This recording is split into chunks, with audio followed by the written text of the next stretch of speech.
Now, the rest of the story. It was actually available in drugstores, over the counter, well over a century ago. You could just walk right in and buy it. And I'm thinking of one drugstore in particular, Garwood's Drugstore in Evanston, Illinois. Local church groups had long protested the product's ready availability, and the Evanston Town Council went along with the protest, banning its sale on the Sabbath. Well, that greatly upset Bill Garwood. He was the drugstore's owner and proprietor. Surely if what he was selling were immoral, then why didn't the town council outlaw it altogether? Otherwise, they should just leave him alone. But the Evanston authorities did not leave Bill Garwood alone. Spies were sent to check up on him.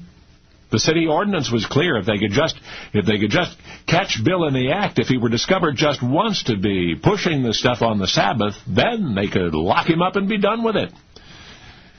Well, after a while, Bill understandably became paranoid. Even though he was complying with the ordinance by now, he found himself watching for anyone who might turn him in on some trumped-up pretext. And I ought to mention at this point that the terrible something Bill could not sell on the Sabbath was, really? The ice cream soda. That's right, the ordinary, everyday drugstore ice cream soda was the bubbly banned in Evanston.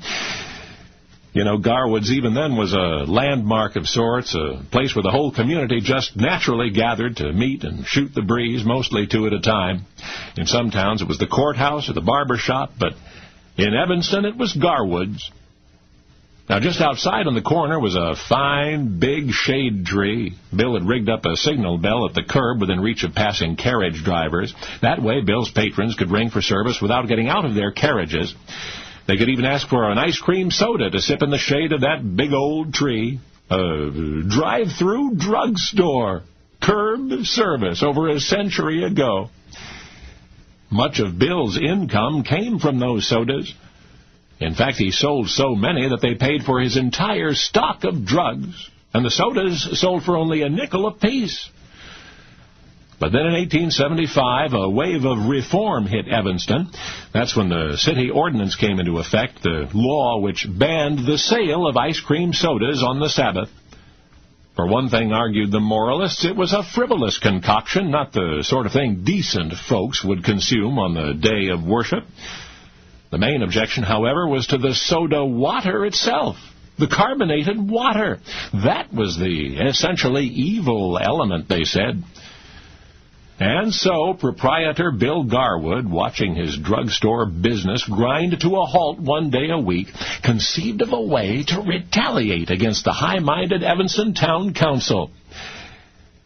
Now, the ultimate solution to Bill's dilemma has been claimed by a number of communities throughout the United States, but our research indicates that Bill Garwood was the first man ever to take the soda water out of the soda and serve what was left on what Christians of that era called the Sabbath.